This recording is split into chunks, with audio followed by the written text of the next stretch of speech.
यात्रियों को लेकर जा रही स्कॉर्पियो हाईवे पर सिरसागंज के कटफोरी चौकी क्षेत्र स्थित पेट्रोल पंप के पास अचानक सामने आए एक वाहन से अनियंत्रित होकर पलट गई। इस हादसे में स्कॉर्पियो सवार 3 युवकों की मौत हो गई।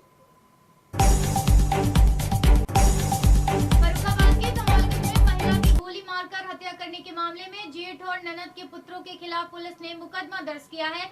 इसमें महिला के भाई ने अवैध संबंध में हत्या करने का आरोप लगाया।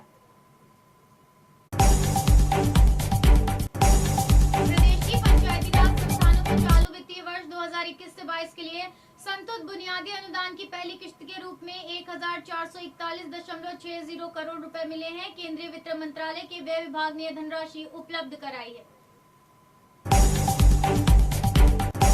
कोरोना संकट के बीच देश के 9.5 करोड़ से ज्यादा किसानों को पीएम किसान सम्मान निधि के तहत 8वीं किस्त मिलने जा रही है। पीएम मोदी ने वीडियो कॉन्फ्रेंसिंग के जरिए देश के 9.5 करोड़ किसानों को 19,000 करोड़ रुपए की धनराशि जारी की।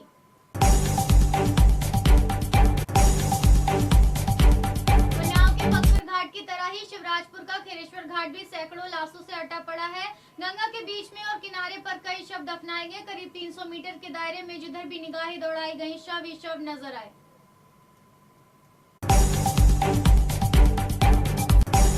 मेरठ जिले में ब्लैक फंगस के मरीजों की संख्या लगातार बढ़ती जा रही है। गुरुवार को 5 और मरीजों की ब्लैक फंगस की पुष्टि हुई। इनमें से 4 मरीज न्यूटिमा अस्पताल में भर्ती हैं और 3 का मेडिकल कॉलेज में उपचार चल रहा है।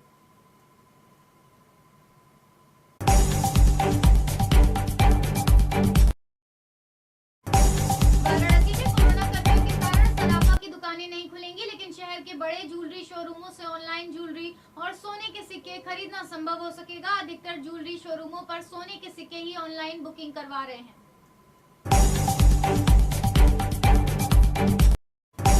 राज्यपाल आनंदीबेन पटेल व मुख्यमंत्री योगी आदित्यनाथ ने ईद उल फितर व परशुराम जयंती के अवसर पर प्रदेशवासियों को शुभकामनाएं देते हुए उनके मंगलमय एवं स्वस्थमय जीवन की कामना की।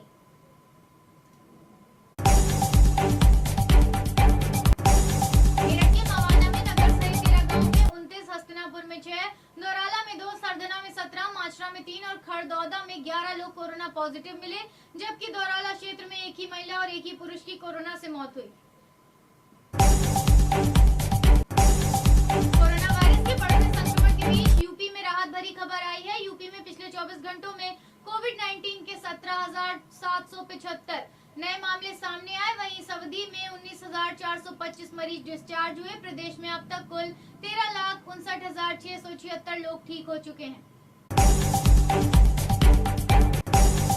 अहमदाबाद की क्राइम ब्रांच ने शहर में हनी ट्रैप का रैकेट चलाने वाली महिला पुलिस थाने की पूर्व इंस्पेक्टर को गिरफ्तार कर लिया है।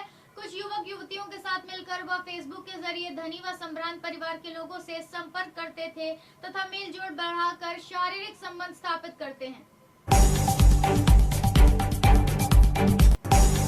आरजेडी के कद्दावर नेता व बिहार के सिवान के बाहुबली पूर्व सांसद रहे मोहम्मद शहाबुद्दीन की बीते 1 मई को कोरोना वायरस के कारण मौत हो गई थी। वहीं आपको बता दें कि उनकी मौत के 13 दिनों बाद गुरुवार को आरजेडी सुप्रीमो लालू प्रसाद यादव के बड़े बेटे तेज प्रताप यादव ने सिवान जाकर शहाबुद्दीन के बेटे से मुलाकात की। आज पूरा देश हर्षोल्लास के साथ ईद का त्योहार मना रहा है। हालांकि पिछले साल की तरह इस बार भी देश में कोरोना महामारी के चलते लोगों को अपने घरों में ही ईद का त्योहार मनाना पड़ा। भले ही कोरोना के चलते लोग परेशान हो, लेकिन कोई भी महामारी या परेशानी लोगों के त्योहार के उत्साह को नहीं कम कर सकती।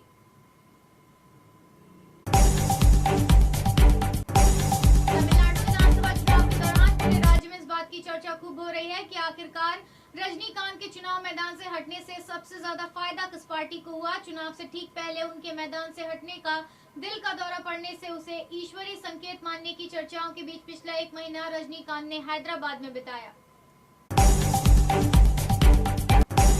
पंजाब के मुख्यमंत्री कैप्टन अमरिंदर सिंह ने ईद के मौके पर मुस्लिम बहुल क्षेत्र मालेर कोटला को जिला बनाने की घोषणा की। मुख्यमंत्री ने मालेर कोटला में नवाब शेर मोहम्मद खान की याद में 500 करोड़ की लागत से मेडिकल कॉलेज बनाने, लड़कियों के लिए 12 करोड़ की लागत के साथ कॉलेज बनाने, महिलाओं के लिए एक अलग से पुलिस स्टेशन खोलने की घोषणा की।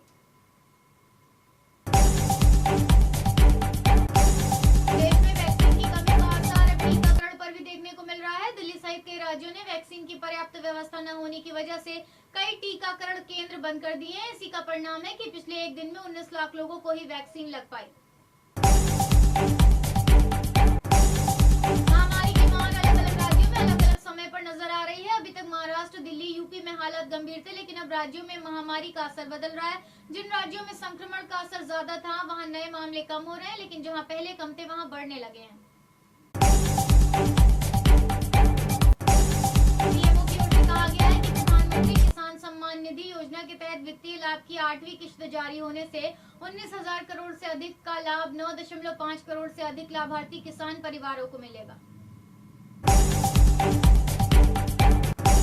देश में हो रही कोरोना से मौतों की संख्या घट नहीं रही। भले ही रोजाना संक्रमण के मामलों में कमी आ रही हो, लेकिन उच्च मृत्यु दर बनी हुई है। गुरुवार को देश में कुल 3,43,122 मामले सामने आए, जबकि 3,994 मरीजों की मौत भी हो गई। कोविड-19 से जुड़ी गलत व भ्रामक सूचनाओं का पता लगाने के तरीके को लेकर लोगों को शिक्षित और जागरूक बनाने के लिए जल्द ही एक नया अभियान फेसबुक शुरू करेगा। इस अभियान के जरिए लोगों को प्रोत्साहित किया जाएगा कि उन्हें मिलने वाली सूचनाओं की किसी विश्वसनीय स्रोत से जांच करें।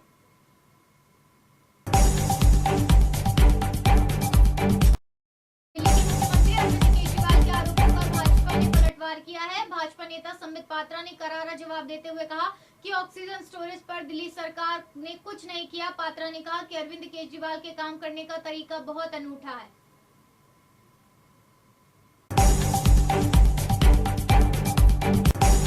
देश में कोरोना का कहर लगातार जारी है। इसी बीच देश के प्रधानमंत्री नरेंद्र मोदी ने 9.5 करोड़ से ज्यादा किसानों के खातों में 19,000 से ज्यादा की राशि ट्रांसफर की। वीडियो कॉन्फ्रेंसिंग के जरिए पीएम मोदी ने किसानों को संबोधित किया और इसी मौके पर कोरोना के खिलाफ लड़ाई में हिम्मत रखने को भी कहा।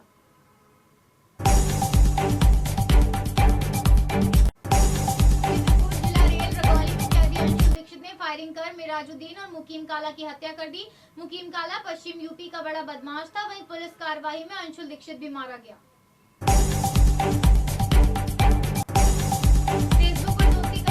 युवती से 28 वहशियों ने सामूहिक दुष्कर्म किया। युवती की फेसबुक पर हसनपुर थाना क्षेत्र के रामगढ़ निवासी सागर से दोस्ती हो गई थी। सागर ने युवती को शादी का झांसा देकर परिजनों से मिलवाने के बहाने अपने गांव बुलाया। युवती जब वहां पहुंची तो सागर सहित 22 लोगों ने उसके साथ दुष्कर्म किया। देश में भारत बायोटेक की कोवैक्सीन और ऑक्सफोर्ड एस्ट्राजेनेका की कोविशील्ड के अलावा अब रूस की स्पुतनिक वी वैक्सीन भी लगाई जाएगी। अगले सप्ताह से बाजार में उपलब्ध हो जाएगी। हालांकि ये वैक्सीन पहले से मौजूद दोनों वैक्सीन से थोड़ी महंगी होगी। लखीमपुर खीरी के फूलबेहड़ क्षेत्र में रौली गांव के समीप तिलक समारोह से लौट रही एक कार सवार पोषक नहर की रेलिंग तोड़कर नदी में जा गिरी। हादसे में एक बच्चे समेत 4 लोगों की मौत हो गई। घटना गुरुवार रात 1:30 बजे की है।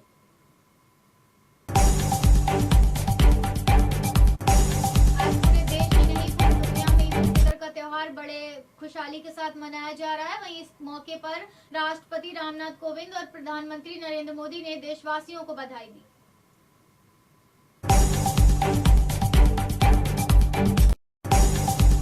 शिवपुरी जिले से लालच के चलते इंसानियत का गला घोटती हुई खबर सामने आई। दरअसल जिले के सीहोर थाना अंतर्गत आने वाले धमधौली गांव में रहने वाली 28 वर्षीय सावित्री बघेल ने जब चौथी बार भी बेटी को जन्म दिया तो उसके पति ने अपने माता पिता के साथ मिलकर उसकी हत्या कर दी।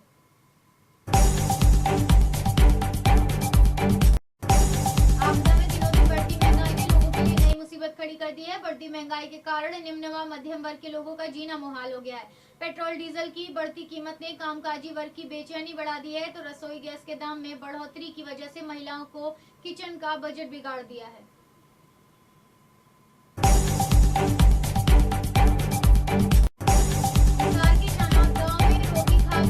सुबह पंचायत हुई। इसमें टीकरी बॉर्डर पर पश्चिम बंगाल की युवती से दुष्कर्म के आरोपी अनोद चौनाथ का समर्थन करने का लेकर फैसला किया गया। इस दौरान ग्रामीणों और क्षेत्र के लोगों ने संयुक्त किसान मोर्चा से मिलने का फैसला भी किया।